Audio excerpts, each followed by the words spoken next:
Mi nombre es Adriana Tomatis Urbiel, soy cuarta generación de italiana en el Perú y estamos acá para hablar de la familia Tomatis. ¿Cómo era la vida de tu abuelo antes de emigrar al Perú? Mi abuelo, o sea, el que viene se llama Pietro Tomatis Chionetti de Mondovì, que es un pueblito de Piemonte, viene a Perú. Si no me equivoco, porque ya no me acuerdo mucho, tenían un molino allá, pero no estoy 100% segura. Pero cuando llega al Perú, tienen la intención de poner un molino con unos socios, que ahorita no me acuerdo el nombre del socio, pero no les funcionó. Después creo que llegaron a una empresa de carretas con caballos, que no sé por qué no funcionó, y de ahí finalmente a la ganadería, que es a lo que hasta hoy nos dedicamos, como la familia Tomatis. Y mi bisabuelo se casa con una señora, Micaela Escobar Gutiérrez, peruana, y tienen 10 hijos. Guillermo, Juan, Pedro, Emilio, Rosa, Carmencita, Anita, y no me acuerdo, ahorita no me acuerdo, pero eran míos. La usanza antigua, mi abuelo, los hijos mayores, hombres, los mandaban a estudiar a Italia. Y los mandaban a estudiar normalmente a hacer el liceo allá o incluso antes, la media, la escuela media. Y los mandaban al cargo de algún pariente, que en ese caso eran los parientes Chionetti, los del lado Chionetti, y los mandaban bajo el cuidado de algún cura que estuviera en la familia, que todos iban a tener siempre un familiar cura. Entonces mi abuelo estudia allá, mi abuelo y su hermano Juan pequeño estudian desde la escuela media, si no me equivoco, en Italia, en Mondovì, y después la universidad en Roma. ¿Y a qué edad más o menos vino de vuelta a Lima? Lo traen de vuelta cuando explota la guerra de Abisinia. eh, Mi abuelo ya tenía 21 años y su hermano tendría por ahí. ¿Esto en qué año más o menos era? La guerra de Abisinia es, no me acuerdo ahorita, pero la guerra de Abisinia es lo que es el previa a la Segunda Guerra Mundial, que va a ser el campo de prueba de los italianos y los alemanes antes de empezar la Segunda Guerra Mundial. O sea, es ahí nomás, 30 y tantos, Okay. ¿ya?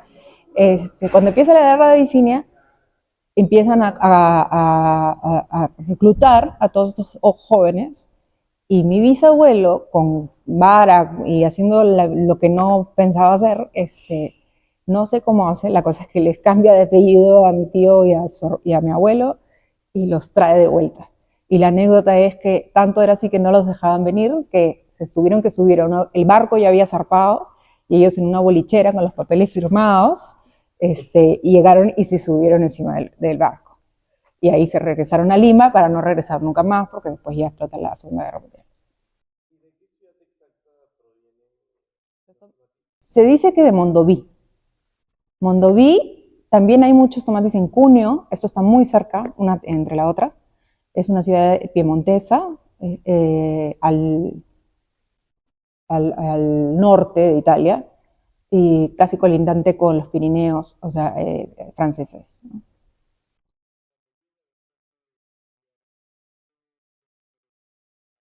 Empieza a trabajar en el establo, poco después muere mi bisabuelo y él se hace encargo del establo, ¿no? Y el establo hasta ahora sigue presente, que es el establo Piamonte, que obviamente se llama Piamonte, pero en realidad es Piemonte, pero lo escribieron como Piamonte, porque me imagino por la pronunciación, porque el piemontés es muy de la boca abierta, ¿no? Entonces es Piemonte, entonces Piemonte, no, o sea, y pusieron Piamonte, y se queda hasta el día de hoy, es Piamonte, y no lo vamos a cambiar porque está hace 2000 años así, entonces ya, no 2000, pero 200 años así.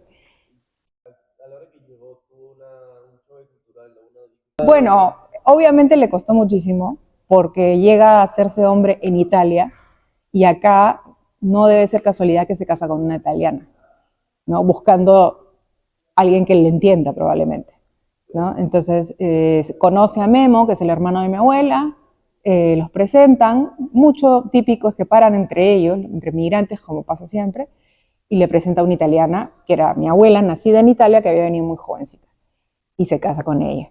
Este, me imagino buscando a alguien que entendiera, y mi abuela siempre dice que le enamoró por el estómago, porque probó su comida y era muy rica, entonces ahí lo enamoró al abuelo. Bueno, no sé, pero sí, mi abuelo murió muy joven, murió con 72 años, yo tendría 3, 4 años, y si bien tengo un recuerdo muy fuerte de él, porque era una presencia grande y enorme, no lo llegué a conocer mucho. ¿Sabes si le sorprendió algo de lo que te habrá contado? Bueno, me acuerdo de unos parientes, primos de mi abuelo, que vinieron a visitarlo. Esto ya debe ser en los 50, 60. Eh, y escuchaban, nosotros hemos heredado el don de los españoles, el don Pedro, don Guillermo, don no sé qué. Pero para los italianos el don era mafioso. Entonces, el primo estaba traumado porque le decían por todos lados, don Guillermo, ¿cómo está usted? Y el otro creía que ya su primo era mafioso. Y lo que les llamaba mucho la atención, porque tengo el filmato, que es de estos italianos que vienen, y lo que más filman es la cantidad de baños que teníamos por casa, ¿no? Porque en italiano, o sea, con las usas uno y para el edificio. Después, ¿qué otra cosa? Pues bueno, como te decía, el tema del nombre debe haber sido fuerte porque no es que te daban opción a cambiarte, sino te cambiaban el nombre. O sea, tú llegabas al puerto, el Callao, y te decían, ¿cómo te llamas? Michele. No, ahora te llamas Miguel. Y se cambió. Y así le pasaba a los chinos también y a cualquiera que no entendiera. Entonces, mi abuelo era Guillermo en Italia y Guillermo en el Perú, ¿no? Entonces, ya de por sí tu personalidad se empieza a partir, ¿no? O sea, porque Guillermo no existe en Italia. Y si te quieres mimificar, o sea, no, tiene que ser Guillermo. Ya, Entonces pero ya, básicamente forzado a... forzadamente te lo cambian. Y Bueno, mi abuelo estaba, yo me acuerdo que estaba muy metido en las beneficencias de los leones, que sé que eran italianos. Bueno, los tíos, todos eran parte del canottieri, ellos eran parte, ¿no?, del club de Pucusana, fundaron Pucusana. Pucusana es una playa llena de italianos. Este, eh, y bueno, se ayudaban entre ellos siempre, ¿no? O sea, yo me acuerdo que le decía a mi abuela, tú paras con italianos y me dicen, no, esos son ceras. Le digo, ¿cómo se llaman tus amigas? Pepita Quirolo, Emma Manarelli y Rita Campayola. Y yo, ok, abuelo, le digo, tú no paras con italianos, está bien. Entonces, la cagada. Y, y bueno, hizo un negocio que es éxito, que se mantiene hasta el día de hoy. Entonces, y sí, me acuerdo que compraba los vinos Cairolo, o sea, siempre se apoyaban pues un poco entre ellos, me imagino, ¿no? Pero los ravioles tenían que ser de berizo, o sea, entonces, pero aquello que fundan sigue funcionando hasta el día de hoy, ¿no? Y sigue siendo lo que ahora es Lácteos Piemonte. lo que Sí, mantenido. sí. Mira, es bien fuerte porque la comunidad italiana en el Perú está completamente desfasada de Italia. Entonces, ahí hay un hecho muy fuerte, que es la Segunda Guerra Mundial. En la Segunda Guerra Mundial, el feminismo y la mujer sale de su casa y cambia muchísimo. Todo el mundo cambia enteramente. Eso no sucede en el Perú. Nosotros vivimos como 100 años atrás en ese tipo de aspectos. Entonces, si bien hasta el día de hoy, debido a la Iglesia Católica, Italia es uno de los países más conservadores de toda Europa, más que nada por la presencia del Vaticano, igual nosotros seguimos siendo muchísimo más conservadores que Italia. Entonces hay un desencuentro entre estas dos generaciones, entre los que se dejaron ver y los que se ven, ¿no? Y el hombre italiano es considerado acá en el Perú un hombre muy, muy machista, muy celoso, que la mujer de la casa, cosas que están completamente desfasadas en Italia. Ahora, dentro de Europa sigue siendo Italia recontra conservador y se repiten eh, estos estereotipos, pero no tan fuerte. O Claro, sí, sí.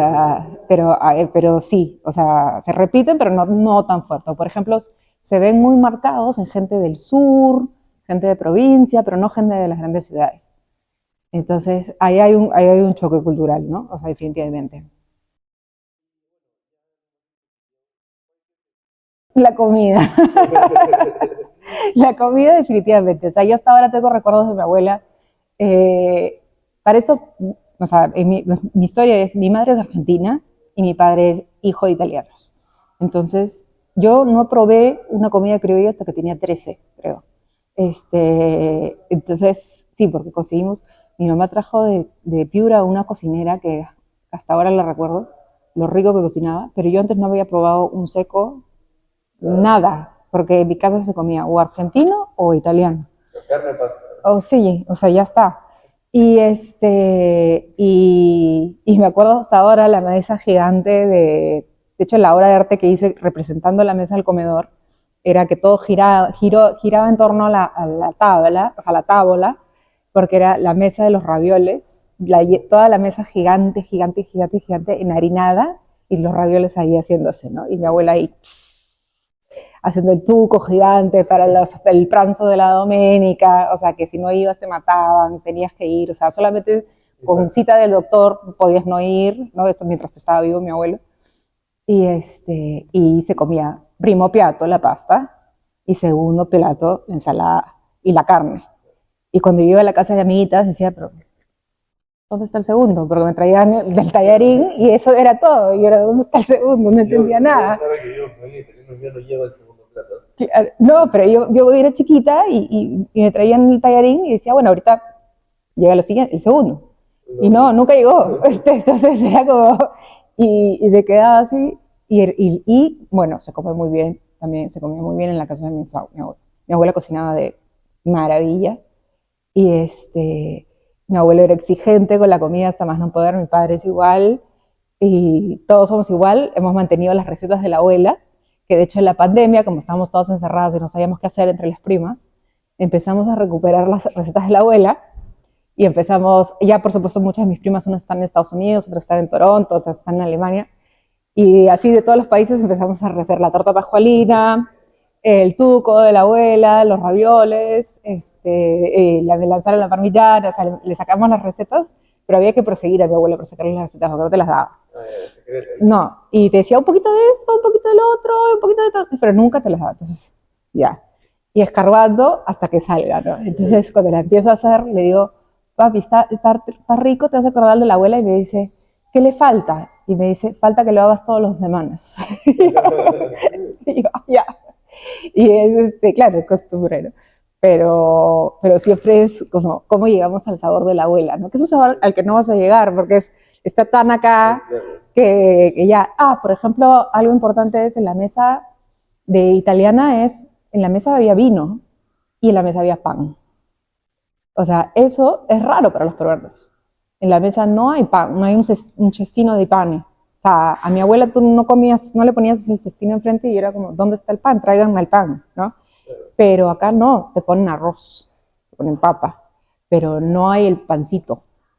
Y eso es inimaginable, ¿no? Y eso te das cuenta cuando vas a Italia y dices ya. Después, por ejemplo, el pesto de mi abuela era espectacular. Y mi abuela, siendo de Génova, nos metía papa en el pesto. Y nosotros estábamos, vainitas, papas, no sé qué. Y nosotros estábamos seguras que la abuela nos metía papa para engordarnos. Pero como tenía trauma de la posguerra, y decía, no, nos mete papa seguro porque nos quiere engordar, quiere que comemos más. Y la primera vez que voy a Génova y me pido en Sestri Levante un trofeo al pesto, había una papa ahí. Y dije, mira, no era invento de mi abuela, efectivamente lleva papa. Y nosotros, no sé qué, y ahí te empiezas a dar cuenta de ciertas cosas. El café chiquito, por ejemplo, el café, la historia del café nunca pasa de este tamaño, ¿no? O sea, pecado la taza de este tamaño de café, pero creo que todos los recuerdos que además de, como te decía, que sí hay una influencia, hay un estereotipo machista muy grande de las familias italianas, que sigue hasta hoy, que perdura hasta hoy. Lo otro más importante diría que es la parte de lo que gira en torno a la sobremesa, a la mesa. O sea, nosotros terminábamos de almorzar y mi abuelo nos hacía a todos los nietos, que éramos 18, hacer este show.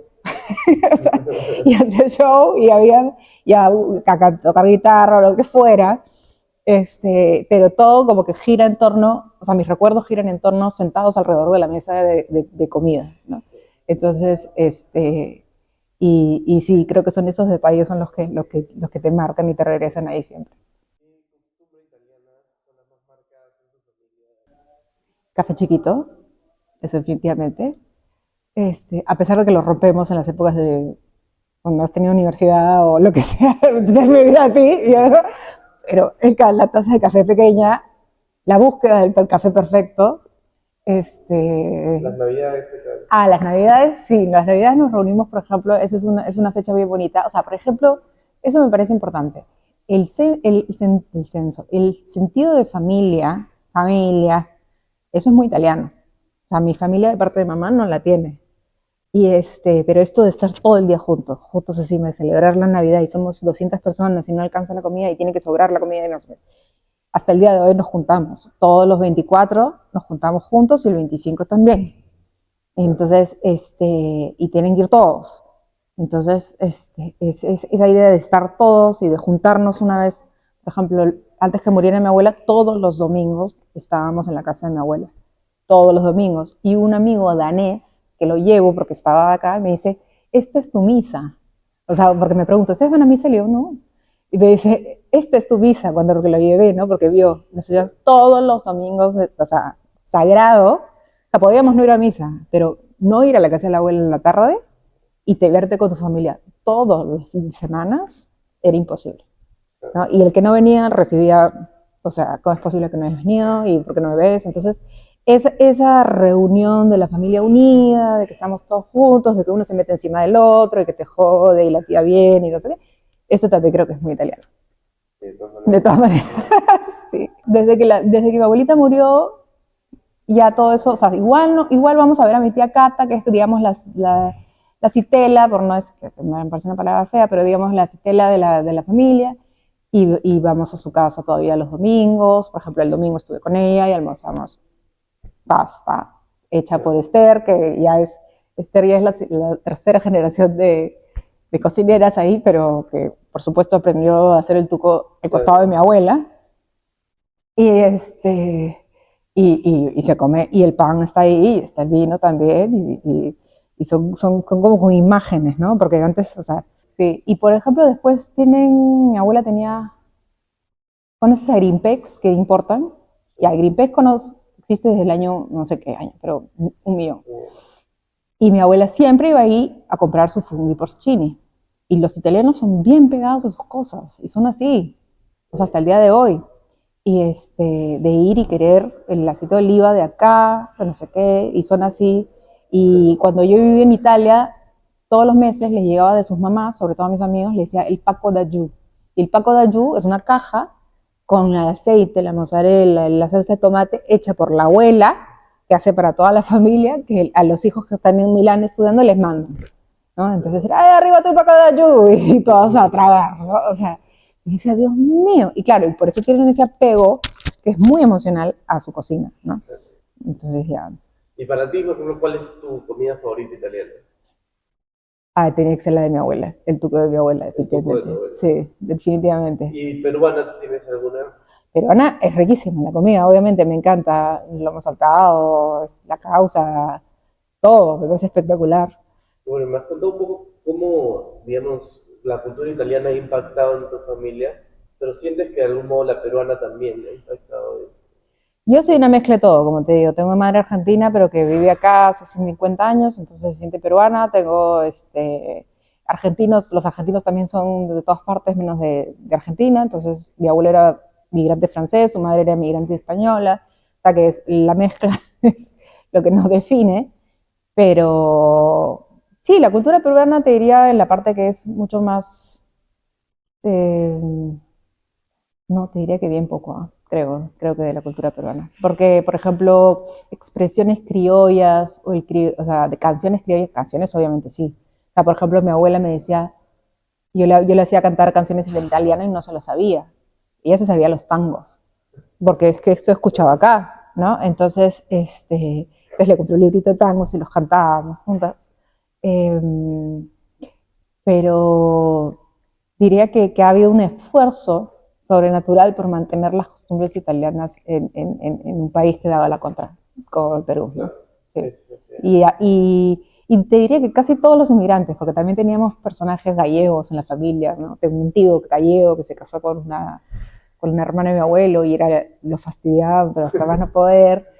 Después se hacían muchas bromas a los italianos, entre ellos, a los genoveses, entre ellos, que yo una vez traté ignorantemente de decirlas en Italia el día de hoy y casi me matan, casi me funean, me le das, que es y no faltaba ese chiste en la casa todos los domingos, o sea, no había un día que no se contara, que era el del perro senese con el perro napoletano, allá, porque los genoveses son conocidos como del codo.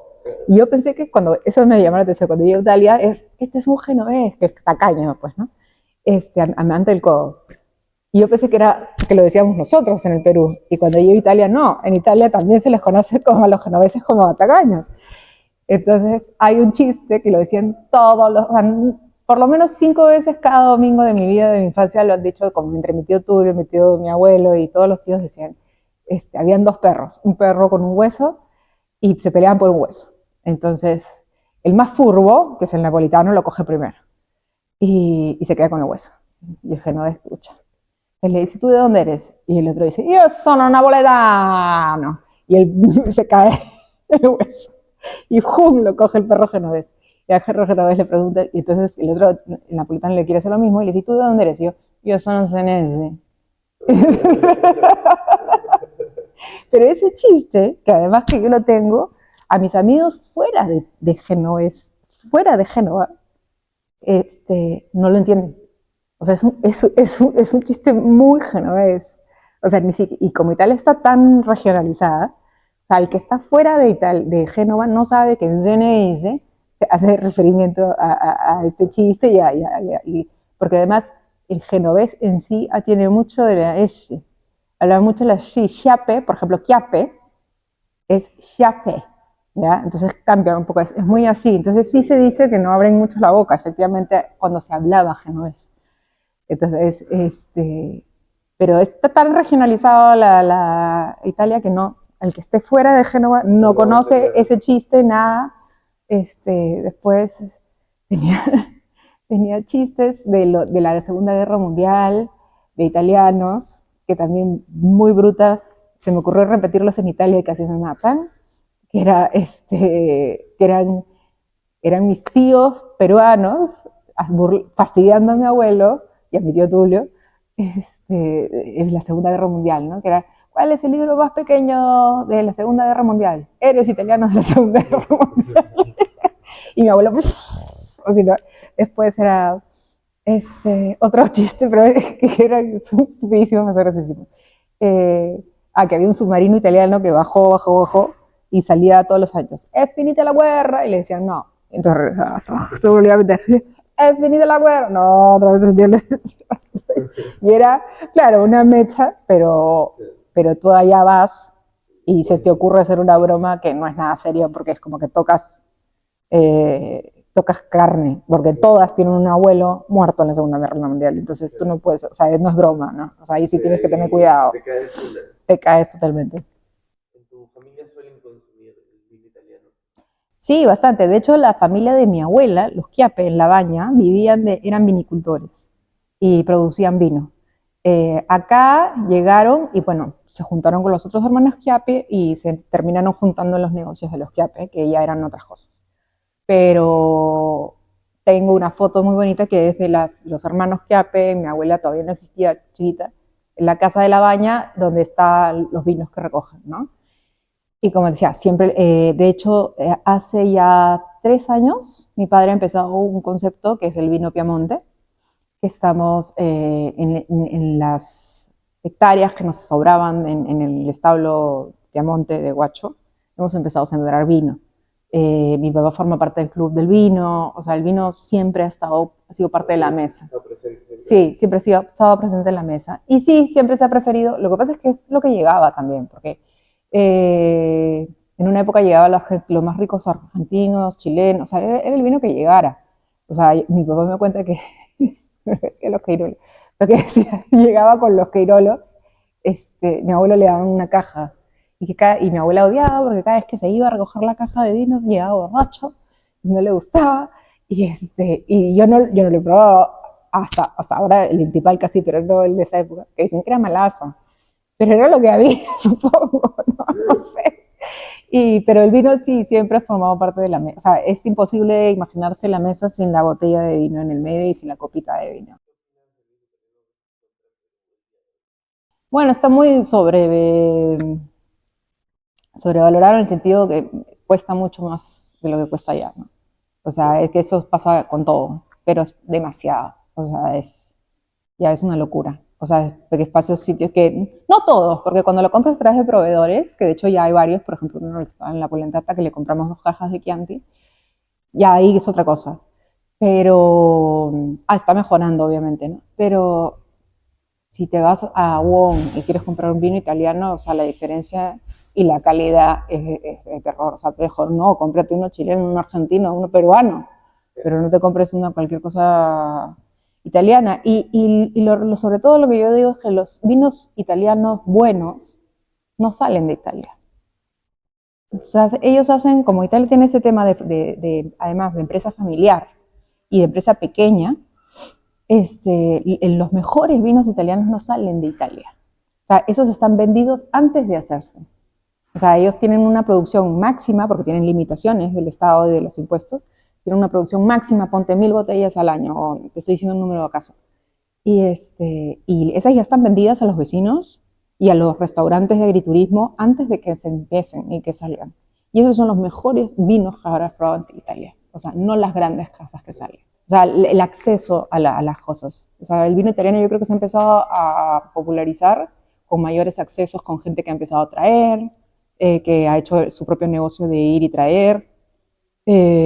Pero creo que se trata un poco del acceso, ¿no? O sea, no, y de las cantidades, como tú dices.